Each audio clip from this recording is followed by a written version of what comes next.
नहीं, अपने टैलेंट की कदर कराने के बाद कहीं ना कहीं दिल में ये बात भी तो होना चाहिए कि हम भारत को अपनी पुरानी जो है ना ग्लोरी पे वापस ले जाएंगे और वो नए युग का भारत पैदा करेंगे।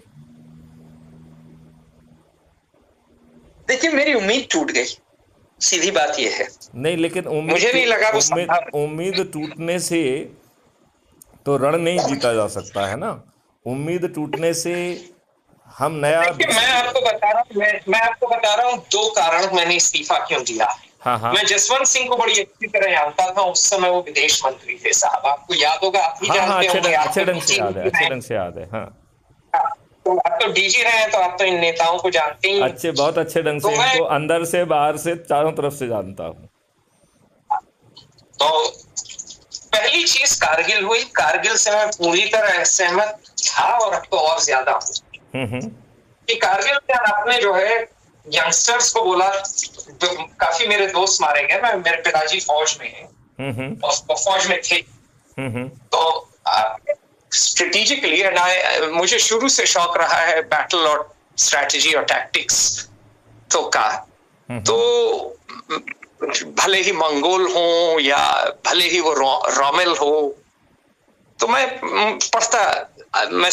टीनेज ईयर्स में काफी पढ़ा हूं ये सब चीजें। तो भैया, आप हाइट्स पे अगर लेने के लिए अपने यंग ऑफिसर्स को ऑर्डर करेंगे तो they will be shot to bits. जिसके पास हाइट्स है वो तो आराम से मारेगा, टिका टिका के मारेगा, और आप हाइट्स ले सकते हैं फ्रंटल असॉल्ट में, but it is at huge cost of blood. Very true, because they are The in point is, advantageous position. They can shoot you just like a sitting duck and without any risk to their own survival, without any risk. Correct. बिल्कुल. So what strategically, but if the height is, if you are sitting on a height और वहां water नहीं है, तो just surround it, starve them out. 6 महीने लगेगा, 1 साल लगेगा, 2 साल लगेगा, भूखे मर जाएंगे साले. And you can pinpoint in the meantime, buy pinpoint munitions and hit them. आजकल तो टेक्नोलॉजी है, वो तो उस समय ड्रोन्स नहीं थे, बट स्टिल पिनपॉइंट म्यूनिशंस तो थे ना, आप उनको हिट कर सकते हैं. आपने लाइन ऑफ कंट्रोल क्रॉस करने की हिम्मत नहीं की. क्यों? क्योंकि वॉर हो जाएगी, ये हो जाएगी, उनके पास न्यूक्लियर बम है. फिर कांदाहार होता है, प्लेन लैंड करता है अमृतसर में, कोई चमन चूतिया आईपीएस ऑफिसर वहां इंचार्ज है जो कि वेट कर रहा है दिल्ली से इंस्ट्रक्शन के लिए, कोई लोकल इनिशिएटिव नहीं है, और वो प्लेन उड़ के कांदाहार आता है और आप सबको रिलीज कर रहे हैं. तो मुझे एक चीज समझ में आ गया कि शेर गीदड़ों के नीचे नहीं काम करता है. I said I'm not working under, pardon my language, fucking idiots and cowards, and I left.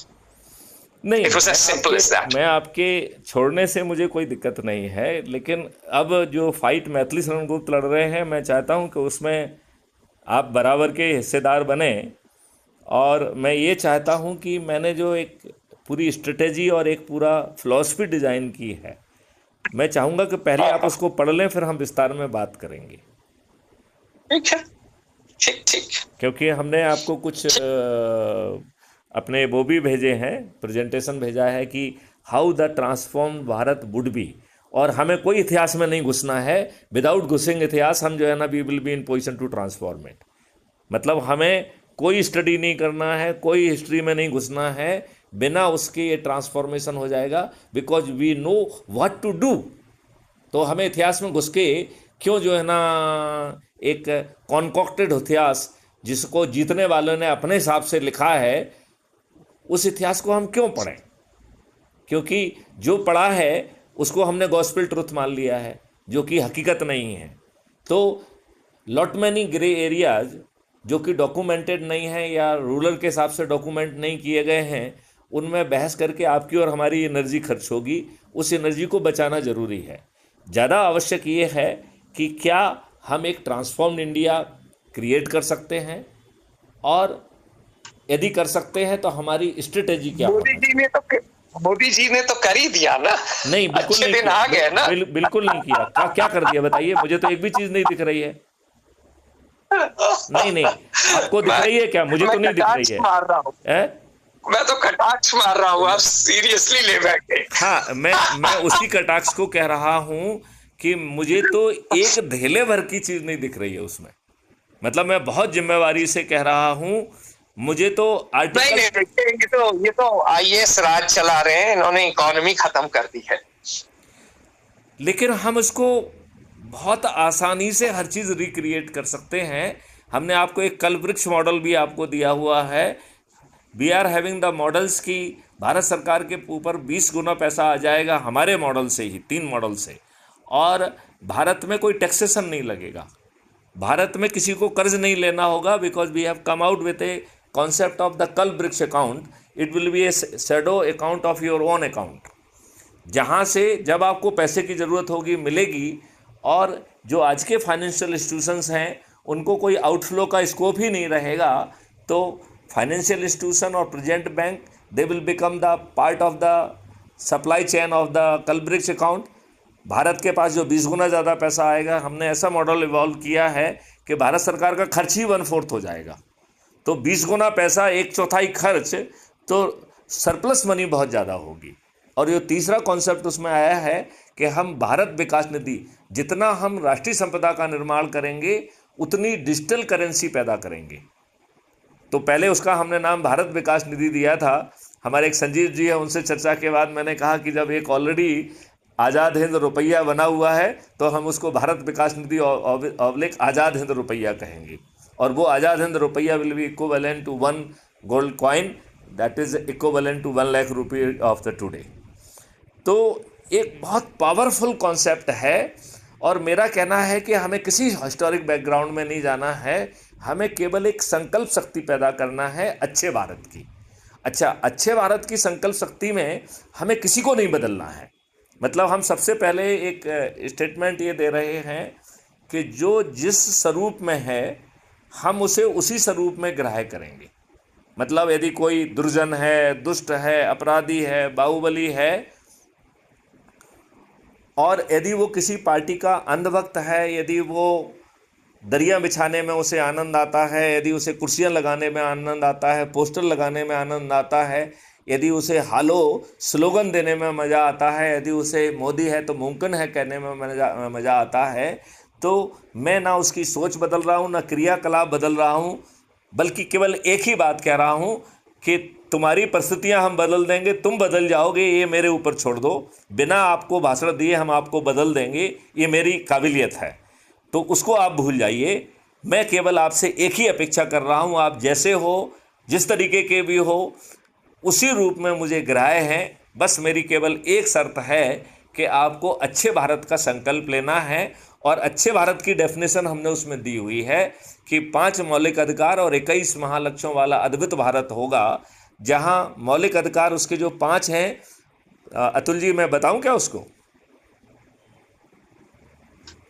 हाँ बताइए बताइए। तो ये एक अद्भुत भारत होगा जहां पहली बार 144 करोड़ लोगों का हम पोटेंशियल नापने की कोशिश करेंगे। तो हम आपको आपका रोजगार, आज तो आपकी जो क्षमता हम विकसित करेंगे वो माइलस्टोन के हिसाब से वो देंगे, लेकिन टारगेट विल बी कि आप अपने पोटेंशियल तक पहुँचें। तो पहली बार जो है रोजगार के मौलिक अधिकार के तहत लोगों के हम पोटेंशियल को नापेंगे, और आज वो कहाँ खड़ा है ये नापेंगे, और आज जहाँ खड़ा हुआ है और जो उसका पोटेंशियल है, इसका पाथवे बनाकर उसको एक छोटे छोटे पड़ाव में बांटेंगे, जिसको हम माइलस्टोन कह रहे हैं। और इन माइलस्टोन के लिए पहले हम शिक्षा, हुनर और टेक्नोलॉजिकल इनेबलिंग कहते थे, अब हमने संस्कार वर्ड भी जोड़ दिया है, क्योंकि मुझे लगा कि संस्कार तो मिसिंग ही है। संस्कार ना माता पिता दे पा रहे हैं, ना समाज दे पा रहा है, तो हमने तो संस्कार विहीन लोग पैदा कर दिए हैं। तो संस्कार, शिक्षा, हुनर और technological enabling required for the manifestation of that milestone that will be given. और उसको फिर 6 महीने का अभ्यास करा के उसे सर्टिफिकेट ऑफ एक्सीलेंस दे के, जो माइलस्टोन बन के स्लॉट्स हैं राष्ट्रीय संपदा के निर्माण में, वहाँ आपकी सुविधा से वहाँ पे आपको पार कर दिया जाएगा। और जब आप काम करेंगे तो जो रेवेन्यू स्ट्रीम आएगी, उस रेवेन्यू स्ट्रीम से यदि मान लो आपके पास पैसे नहीं थे तो भी ये सब चीज़ें मिलेंगी, और इन सबको देने वाले को सबको रियल टाइम भुगतान हो रहा है। और तब भी हो रहा है जब आपके खाते में पैसे नहीं हैं, आपके खीसे में पैसे नहीं हैं, और भारत सरकार से पैसा लिया नहीं जा रहा है, टैक्स पेयर का पैसा लिया नहीं जा रहा है, कोई फ्रीबी का कंपोनेंट नहीं है। तो इसके लिए वो कलब्रिज अकाउंट से पैसा फ्लो हो रहा है। और मुझे समझना होगा क्योंकि ये थोड़ा कलब्रिज अकाउंट यूटोपियन लग रहा है आपका नहीं, मॉडल। देखिए, जब इतनी बड़ी चीज़ कहोगे तो वो यूटोपियन लगना बहुत ही स्वाभाविक है, लेकिन यदि जब आप उसके अंदर वर्किंग में घुसोगे तो इतना स्वाभाविक है कि देखिए कितना बड़ा जो है ना हम